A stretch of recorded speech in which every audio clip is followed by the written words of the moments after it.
ఇక్కడ నేను మీకు అంశం ఏంటంటే అసలు దేవుడు అంటే ఎవరు, దేవుడు అనే మాటకు అర్థమేంటి అనే కొన్ని విషయాలు నేను మీకు తెలియజేస్తాను.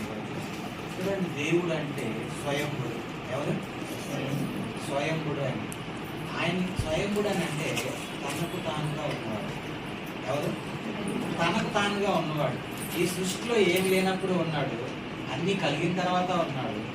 ఇప్పుడు మనల్ని తీసుకెళ్ళిపోయేటప్పుడు కూడా ఉంటాడు, మనతో ఉంటాడు.